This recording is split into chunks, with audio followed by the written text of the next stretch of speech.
Hey there, this is Rich at Above Board with Candor Path, and I am super excited that you can join us. So, Loki, we have guests on this podcast from time to time.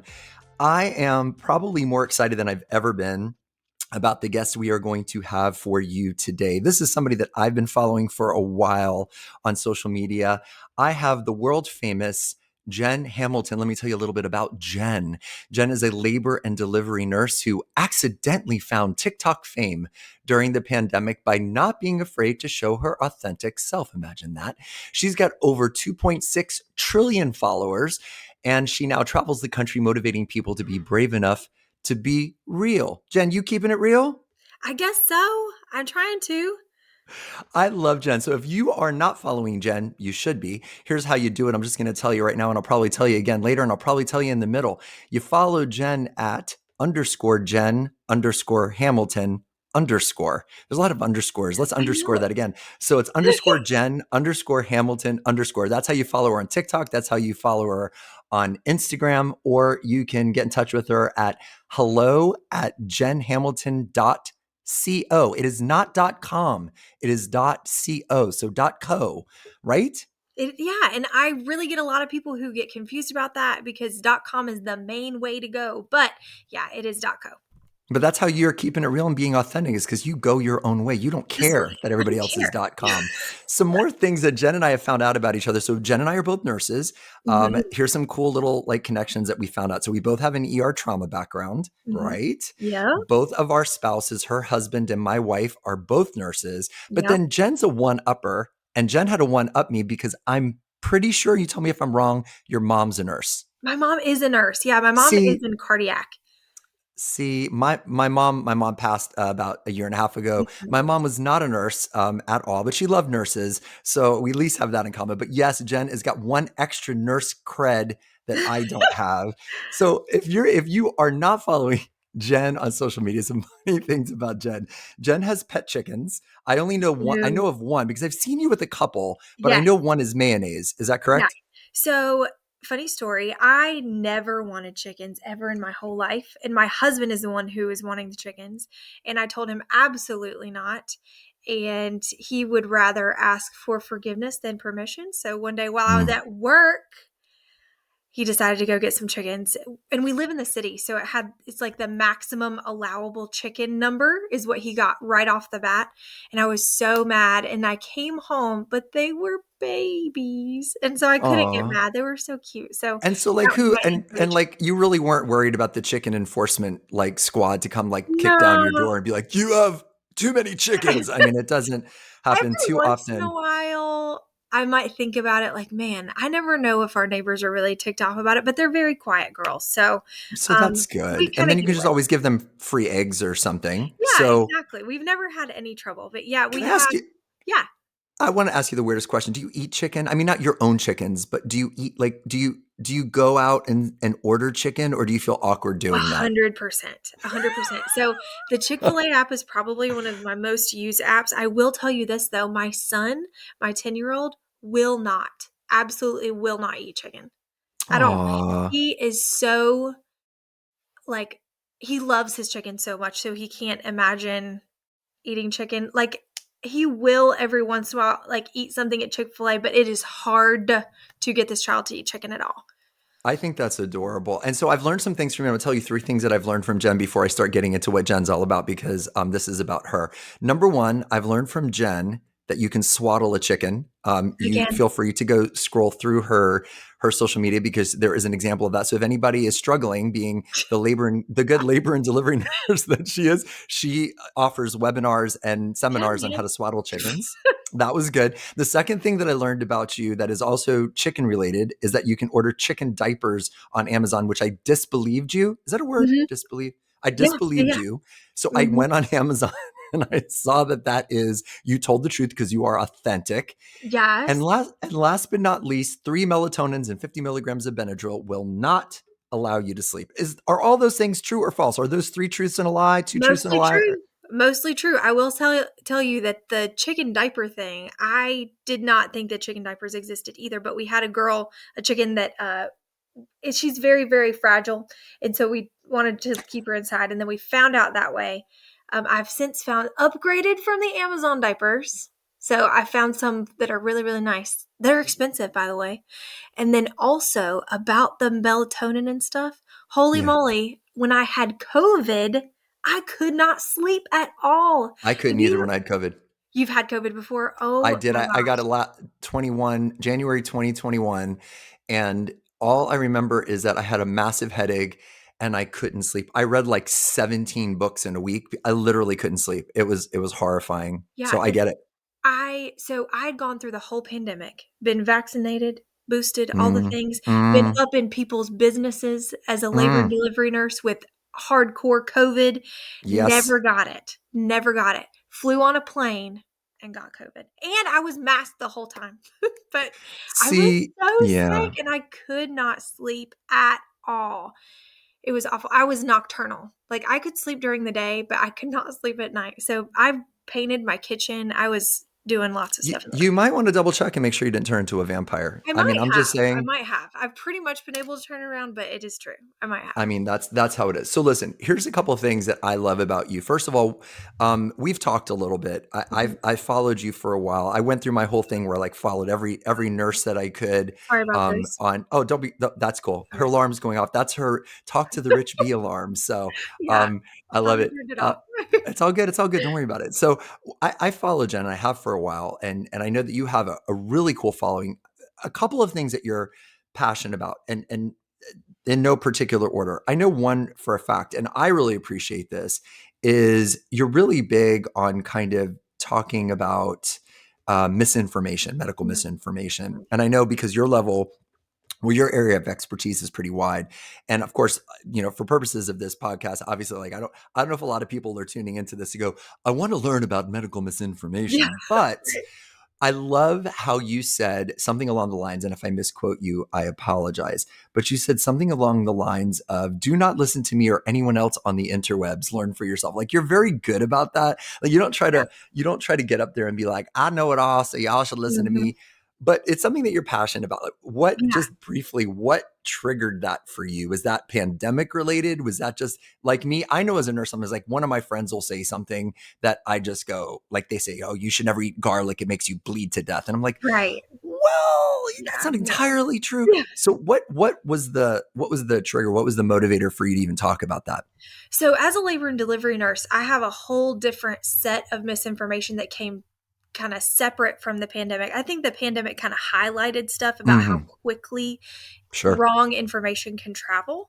But I see misinformation personified in my patients who come in with. I had a patient at one point who had a 15-page birth plan that was single spaced. What? And you don't do that without coming in being afraid, right? So Absolutely. that is not a plan of power, that is a plan of fear. And in reading the birth plan, all of it was centered around stuff that just simply wasn't true.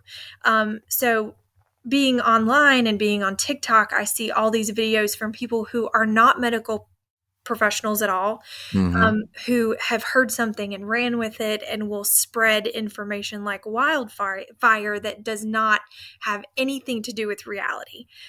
So when I try to combat that, often what I'll do is, you already said one of the things is that I'll go on there and I will give my credentials, right?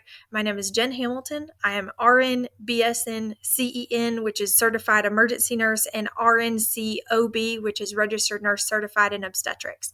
So those certifications are important to me because you have to have at least 2,000 hours in your specialty Hmm. before you can even sit for that test. Um, and then I also say, please do not listen to me. Listen to your own trusted medical professionals in your life, because it's important to know that the people that you see online are not responsible for the decisions that you end up making, right? You could see something online and decide to do something medically because of that, and it could totally mess you up in your life. And those people are not going to be the ones holding your hand when something goes wrong. So Nope. I think that it's important for me as a nurse to share that these people are not the people that need to be listening to. You need to be talking to your doctors. You need to be talking to your midwives or the people on your team about the things that you're seeing online. I'm here to give context and I'm here to give extra information, but I'm not here to tell you exactly what to do with your life. Well, and what I love about that is that kind of underscores what you're all about, because you really are all about authenticity. And to your point, look, I've seen people on TikTok give cooking examples, like recipes. Speaking of, your kids look like they made a massively good potato soup, by the Oh, way. yes. You guys got to watch that. TikTok is hilarious. But I see people, give a recipe or explain how to bake this type of cookie or whatever. And then I can go do it and it could be a disaster. Mm-hmm. The worst thing that happens is I made some bad cookies. If Right. you take bad medical advice, Mm-hmm. not to be like dramatic or anything, but you could die, or Yeah. you could get really sick, or you could hurt yourself. So to your point, I think that by you putting that out there and using your platform for that is incredible. You started off obviously during the pandemic, and like you said, you accidentally found TikTok fame. I don't have as many followers as you have got. I've got a few, and I know that for me it was completely by accident and mostly as a dare from my, at the time, 11-year-old son, who I Mm-hmm. didn't know what TikTok was. And then he told me, and I was like, oh, I could do that. And he's like, no, you could. And I'm like, what do you do? And he showed me some dumb dance that really was the Macarena. Oh, I'm yeah. a lot older than you. So I did it. And that's like, I think, one of my first TikToks. And then it just kind of went from there. So when you accidentally did it, did you almost kind of do it with the intention of just entertainment, or did you really like walk into this with like, I'm Jen Hamilton and I'm on a mission to stop medical Yeah, misinformation? no, definitely not that one. So my friend Lauren had started making TikTok. She's like, "Oh, you should get on TikTok," and she would send me like text messages of funny TikTok videos and stuff, Right. and I wouldn't even click on them because I would be like, "I don't want to download this stupid app. I do not want Mm. another thing to take my time." Hmm. And so for a while, I kind of refrained, and then I downloaded it to watch a video, and I was like, hey, this is cool. This is like, there's a lot of funny stuff on there. But the thing that I really enjoyed was seeing, I guess, all different kinds of people sharing what they know. Right. It's like, I've never heard from, an engineer about how they build something. There's so much to learn on there. And so I started just telling funny stories of funny things that have happened to me, either as a nurse or as a mom, in my marriage. And then what I found was that people really, you know, latched on to the times that I was sharing things that maybe people wouldn't normally share, right? Um, Are you an oversharer? Are you one I'm of those? I am 100% an Me too. oversharer. Yeah, but I never want people to be afraid of being themselves or owning the parts of them that maybe they think are less attractive to other people. Hmm. Um, like, Brian and I went through a rough patch in our marriage where we separated. I am not afraid to talk about that because I feel like it opens the door for other people to talk about their issues and know that not every marriage is perfect. And I think that on Instagram especially, I think that Instagram is kind of the platform that's most this way, but the amount of, I guess, curated perfection I that love that. yeah, Curated perfection, 100%. yeah. Yes, And you yes. see these Go for it. beautiful families and these just people who are in love every day, all the time. And it's not that way. Like No, it's not. you cannot tell me that everyone feels butterflies and kisses, in every moment. So I think that it was important to me to kind of push back against that and tell people that it's okay to not have it all together. It's okay to need help. It's okay to kind of say the things out loud that you're afraid of saying. I think authentic. I mean, I'm one of these people that I believe. I mean, I don't know if you ever, see any of my stuff as well, but I don't, you run the risk sometimes when you are doing like positive things, because there is, what, to your point, there is that thing where people think you're always that way, or you're always Right. happy, or you're always positive, or you're always this. And what I love about your platform is that you are very much unafraid. You know, I can't say I've seen every single post you've ever done, but I've seen quite a few of them. And I do, if I don't see you, you are one of probably the 5 creators that I will actually, if I don't see one of yours, I'll go to your page and then, I'll just, if I you ever really see a bunch of appreciate like, that. a bunch of likes. If you ever see like a bunch of likes for me, it's because like it's my, oh, I haven't seen Jen in a minute, Yeah, so I want to yeah. go see what she's up to. I won't quote you, but I really like, I showed my wife the one that you did right before you spoke and you left the cold hotel room with your mom. Yeah. I, I won't quote you because I feel uncomfortable being a guy, but I it's can tell that hilarious. story for you if you want to. It's a pretty funny story. You know what? Just real quick, go Yeah. ahead. I mean, it's Okay. family friendly, but go for it. You Yeah. can, because honestly, wait. So for everyone listening, before we go more into authenticity, this is literally the example. And can I do the setup? Oh, May I please do the setup? do. Please do. So, Yeah. Jen is speaking. And by the way, amazing. You definitely want to have her at any of your conferences, any of your events. But Jen was speaking at this big conference, and she's so sweet. She brings her mom with her, and it's really super freezing cold in the hallway of the hotel. So they made it super toasty warm in their room. And at that, I will say, take it away, Jen. So my mom is also a nurse, so we talk how we talk. But we were about to go out into the hallway, and here I am in this professional dress, ready to go out and talk to people. And so I'm opening the door to go out into the hallway, and I turned to my mom and I said, "Gird your nipples." And as I turn around, there's a man standing right in front of the door, and he looks and locks eyes with me and immediately snaps his head. And so whenever I was leaving the conference, these 2 very, very professional in suits ladies came up to me, and we were on the escalator, and they turned to me and they whispered, "We've girded our nipples for you." I was like, "Oh my gosh, you guys saw that." This is so something that I would love to see like end up on merch. So Yeah. Oh yeah, the gird your Jen nipples. Hamilton merch. No, I just so okay. So this is an example of Jen where it's comedy. It's very funny. It's actually very sweet because it's her and her mom, and she's a nurse, and her mom's a nurse, and this is like a bodily physiological reaction Yeah, that happens when you go from warmth to cold.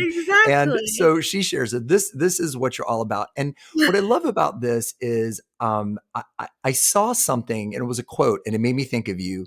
I'm in the middle of writing my 4th book right now. By the way, I don't know if I ever even told you this. This is my book. I'm going to send I you wanna one. So see after it. we're done, Oh, it's called awesome. Inspire. I'll send you. Well, I'll Love get it. your. I'll text you and mail me your address, and I'll get to you. But I'm writing a 4th book on healthcare leadership, Mhm, and I came across this quote, and I wrote it down knowing I was going to talk to you. And the quote is from Coco Chanel, and mhm, it says, "Hard times arouse an instinctive desire for authenticity." Coco mhm, Chanel. So shout out to everyone wearing fake Chanel right now. But hard times arouse an instinctive desire for authenticity. And mhm, the reason why that made me think of you is this whole combination of you're a nurse, you see some tough things, you got into social media because of a pandemic, you're all about authenticity.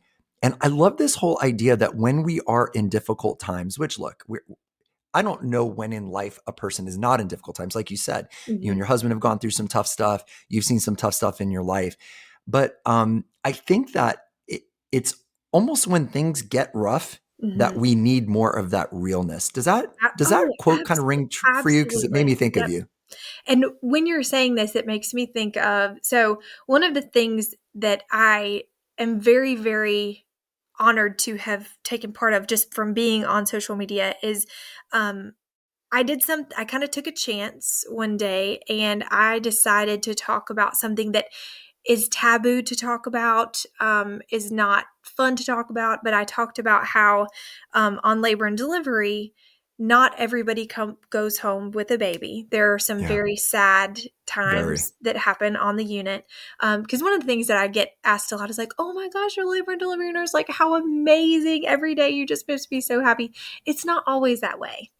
And what I found was that no one was talking about it in like the, I guess, sharing of information kind of way between healthcare providers. So there was a post that I did last year about, perinatal bereavement. And at my hospital, we got together, we kind of made an Amazon wish list. Like, if we were to do the most for these families, what would that look like? And so we made an Amazon wish list, and I started talking about it on social media. And the Association of Women's Health Obstetric and Neonatal Nurses reached out to me, and together with them, we created the first national perinatal bereavement program from that. So, like, Wow. in that, being afraid to talk about that. And I did get some backlash. Like, I did have people who were like, you shouldn't talk about this. I can't believe that you would even talk about this online. It's not for entertainment purposes. You're right. This is not entertainment. This is real life. And social media can be absolutely real life. So in talking about hard things, it can open the door for positive, wonderful things to come out of that. I couldn't agree more. And so my predominant background was pediatric ICU. Mm-hmm. So I actually would get the opposite reaction from people. Oh, yeah. People would be like, "Oh my God, how do you work there?" And I have shared a couple of stories about patients that I had that had passed away. Mm-hmm. Some things that were sort of, I guess some people thought of them as almost like paranormal. But Mm-hmm. I took care of everything from infants to 17 years old, sometimes even older, just because sometimes somebody who had a pediatric illness sometimes is followed by their pediatric team even when they're 19 or 20, Right. and just had some very, very beautiful, amazing, but heartbreaking Mm-hmm. stories. And I got the same thing. I would say 99% was amazing. And then I'd get these things like, you're horrible for sharing this, why are you out here putting such depressing things in the world? And Right. to your point, it's the reality, it's authenticity, and it's being real. And I think it's hard. I think, you know, also with being authentic, I'm sure, and this is something that's probably a broad thing that many people can understand, whether you're on social media or not. There are people that are going to like you, and there are people that aren't going to like you, right, Jen? And when So true. you go to work, you have a circle of, let's say, I'm making up a number, 30 people, and out of that 30 people, 28 people think you're awesome, one person's neutral, and one person just can't stand you, right? Mm-hmm. When you put yourself out there on social media and you have, like you do, over 2.6 million, because you also have a big following on Instagram, you put yourself out there in a way where people might start shooting arrows at you, and they can be very unkind. I call them thumb warriors. They're on their little devices Oh, with their yeah. little thumbs, and they can make Oh, their little yeah. comments. How do you deal with that? How do you deal? First of all, do you get some hate? I Oh, yeah. remember you responded because you did a funny post. You and I both also have something in common. Both of our spouses are very attractive. And I've seen your husband. He's a handsome Yeah, man. And he's my handsome. wife is a knockout, is gorgeous. Mhm. And so you're also, if I may say, just as a friend, you're an attractive, very Thank attractive you. person. I I appreciate think I'm it. very below average. So Yeah. I get a lot of like people will be like, there's no way that's his wife. And, all these kind of mean things. How I saw you respond one time. You did. I'm so sorry. You did the X where Oh, you were yeah. talking about like the X, which is so Uh-huh. funny, but you had to respond to some hate with that. So you don't Oh, have to go yeah. into that, but just in general, how do you think people in general should deal with, whether it's on social media or at work or whatever? Because you're really, really good about it. How do you think people should deal with that when they get that criticism and that hate and that derogatory stuff, which just feels so good? Yeah, so I didn't used to be so good at it. I think whenever I first got started and, I started getting all this positive stuff, it almost gives you this high of like, Mm, oh my gosh, everybody loves me. It's so great.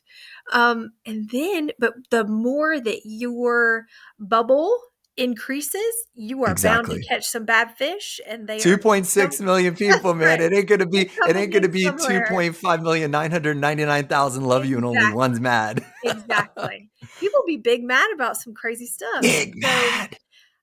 I got to a point where I was just like, I had trouble not responding. You know what I'm saying? Like, I would, Oh yeah. be defensive or whatever. Mm, But I went to a concert with my mom, and we were on our way back, and she said something it was a quote that she had heard. I don't even know who says it, but she said, true freedom is giving someone the permission to misunderstand you. And Ooh, I was say that like, again. Say that again. Say that okay, again. true freedom is giving someone else the permission to misunderstand you. Ooh, I love And that. I was so caught up in, I guess, making sure that I was controlling the narrative that everyone had about me, that I was getting lost in my own identity. Like I felt like I was almost trying to convince myself that I was, not what these people were saying to me. So once I kind of took that, and it's a hard thing to do, trust me. Oh yeah, it is. I know it's very Oh hard. man, it's so hard. But allowing that to happen, allowing someone to be wrong about you changed everything for me. And so now and the other thing is that if you are receiving hate, it's because it comes from a place of pain in someone else, Like I had a video. Hurt people, Oh right? gosh, yeah. Yeah. I had a girl respond to something about that I had said, and the whole time she was like mocking me. Hmm. But in the background, you could see her talking about, something terrible that had happened to her child. Like the whole point of the video was saying that I was wrong about something because it happened to her child, something. And the whole video was her like, like making faces about me. And, everyone in the comments was very, angry at me. And so people were coming to my page and commenting, you need to respond to that girl. You need to set her straight. Why? No, I don't. Mm-hmm. She's obviously dealing with something really, really hard. And why would I hurt her if she's already hurting? That doesn't make any sense to me. There's So, so much hurt, and there's so much hurt in this world right now. oh And I mean, gosh, yeah.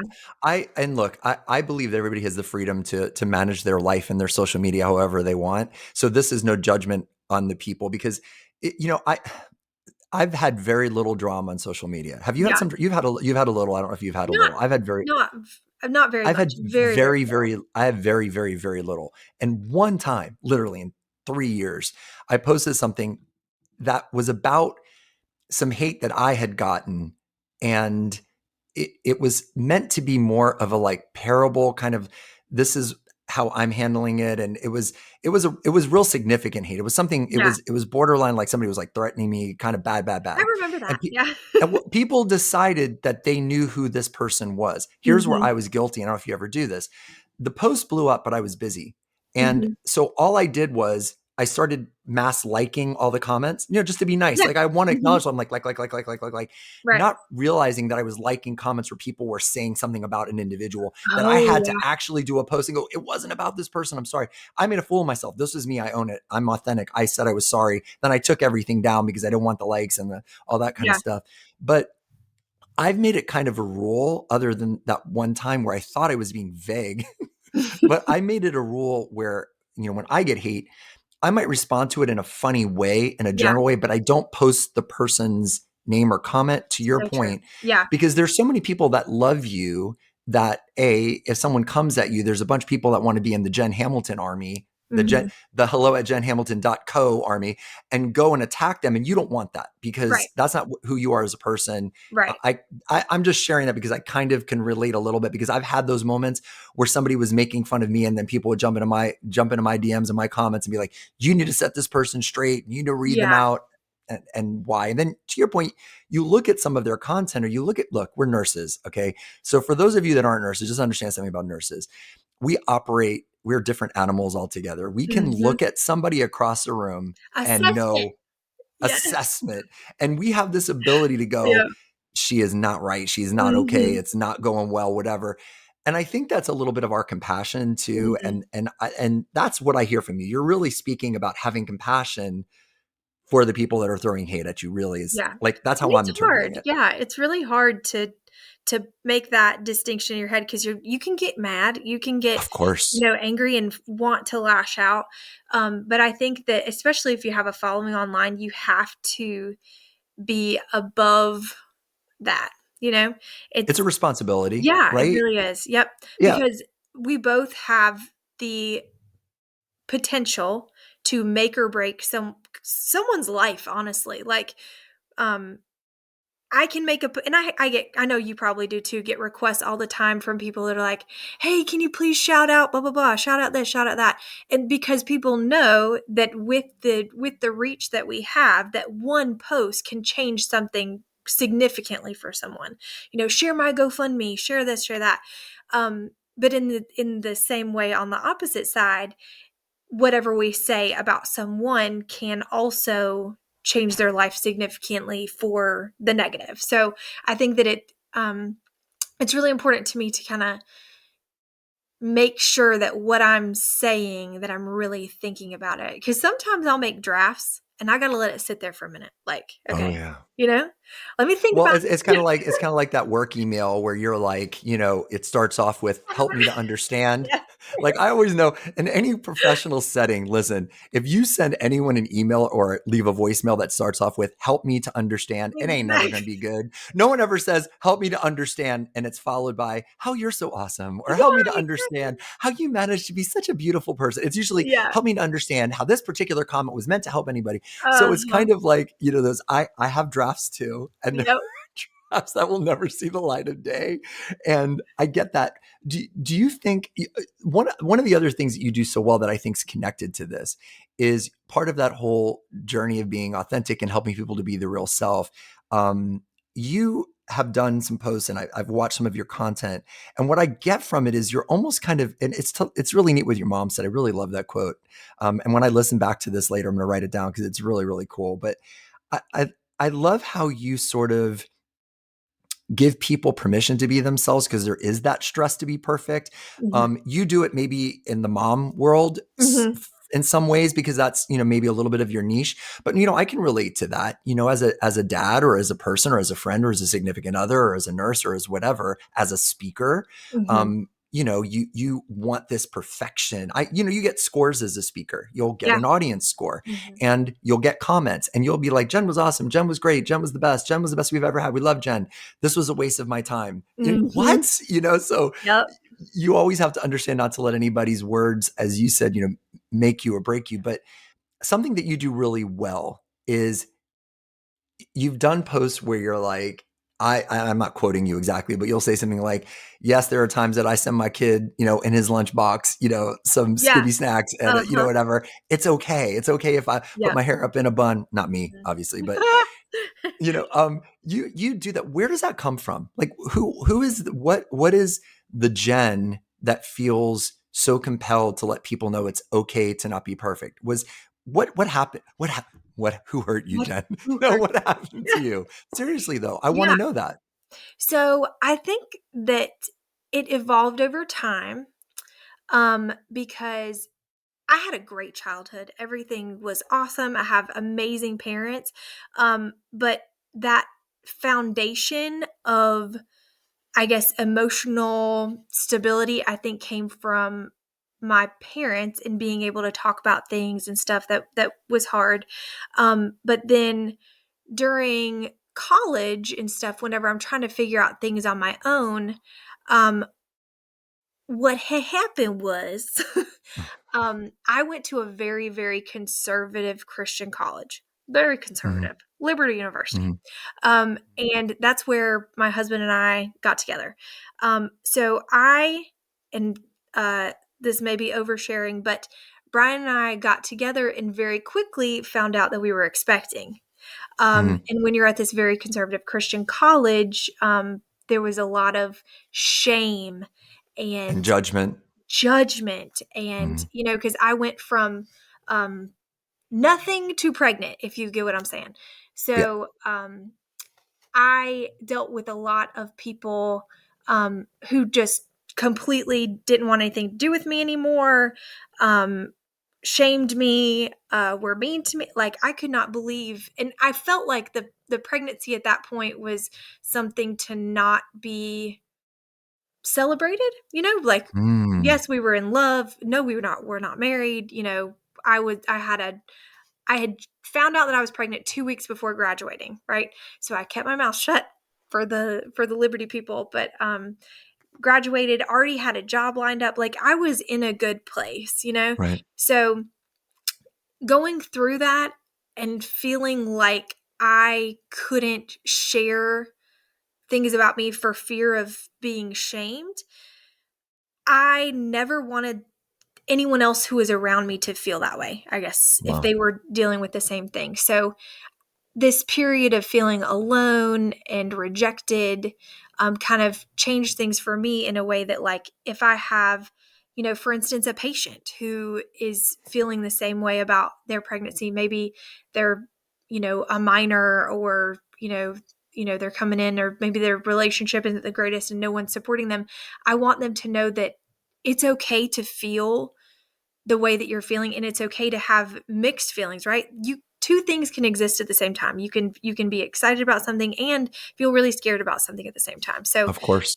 me going through that pregnancy, and not feeling like I could talk about it, made me want to, once I kind of got through it, to talk about it and let other people know that it's okay to share the way that they're feeling with other people. Because I think for so long I kind of hid, and I was tired of that. So I decided that I wasn't going to do that anymore.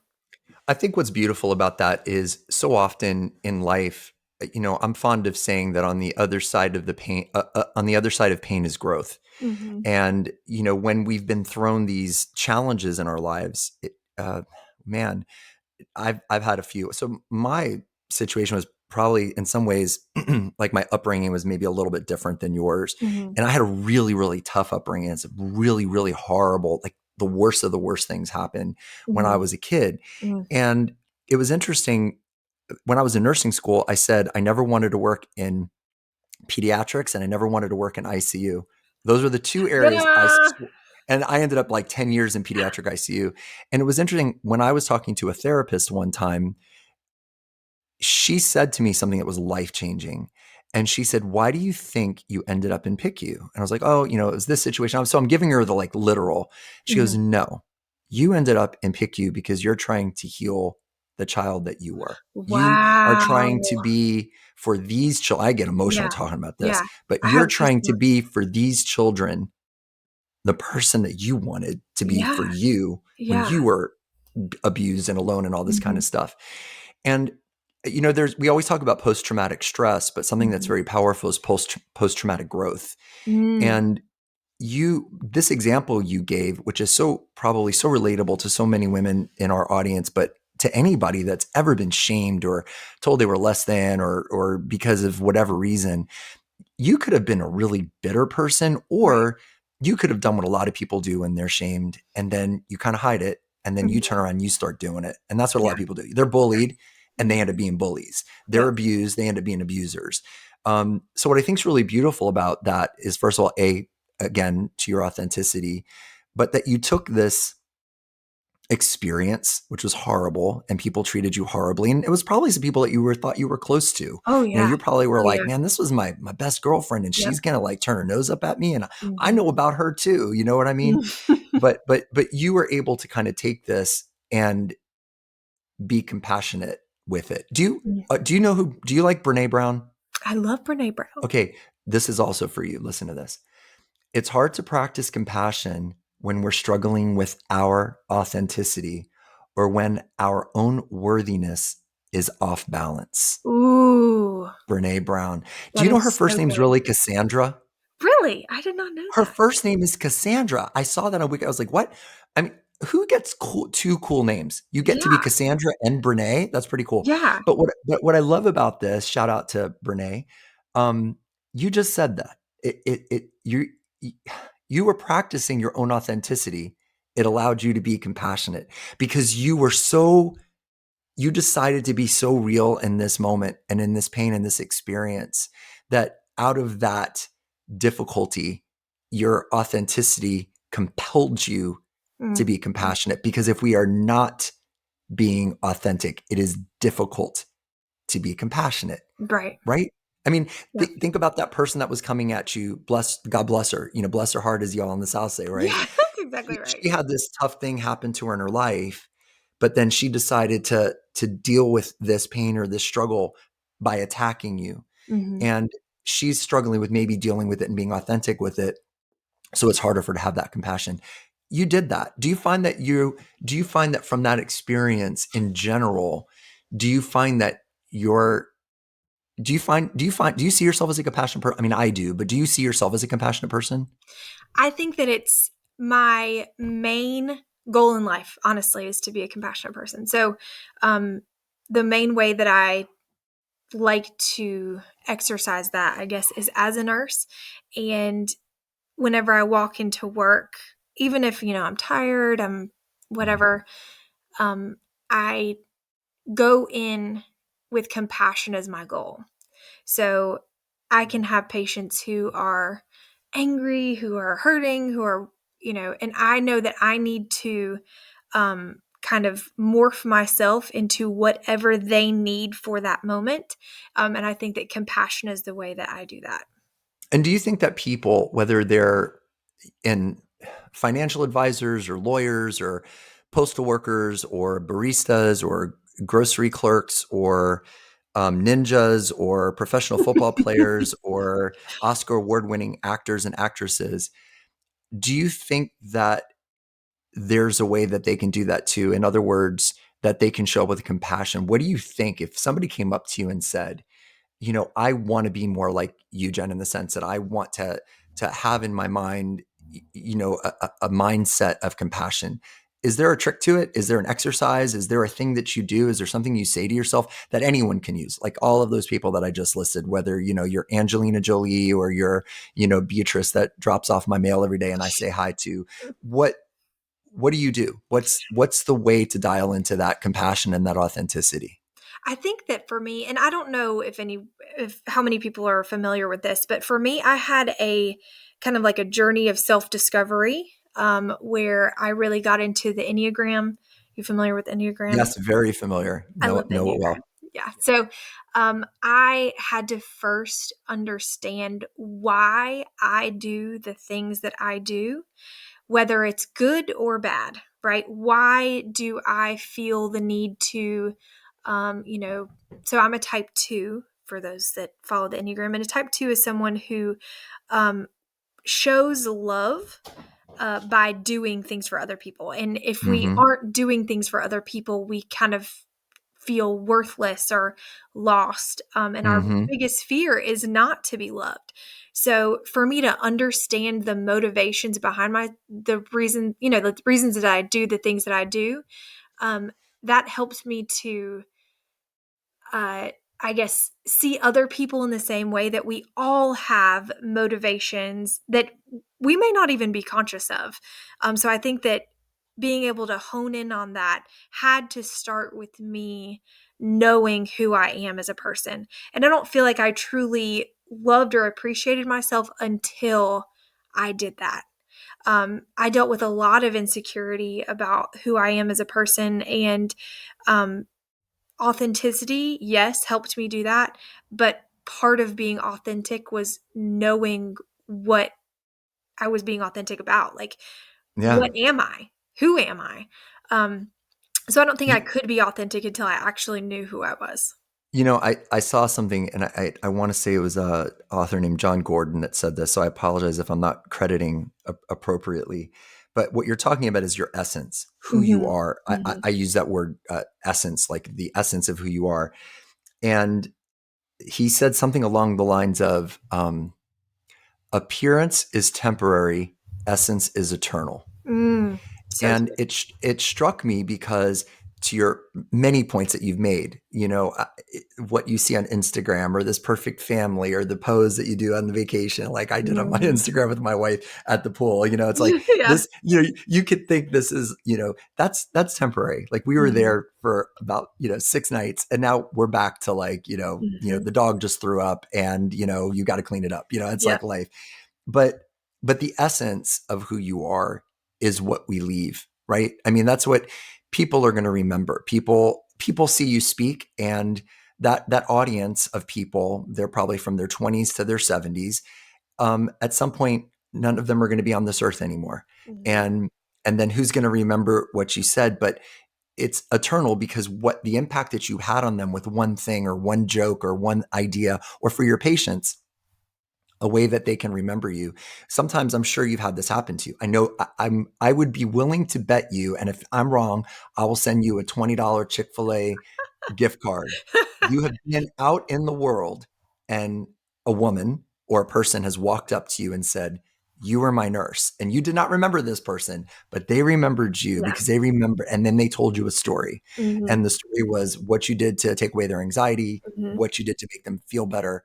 That was your essence. And that's what you just described. And I think what I love about people like you that I see on social media is that you are not about appearance, you're about essence. And I want to thank you for that because I that's really sincere appreciate coming that. from me. It's meaningful because you're having a good kind of impact on people. You're giving people permission to be themselves. You're Yeah. giving people grace when they're not being kind. You're giving people information without being arrogant about it and saying, "Hey, you know, this is me. You know, I've done 4,000 hours between the ER and labor and delivery. So I know a few things, but check it out for yourself." Yeah.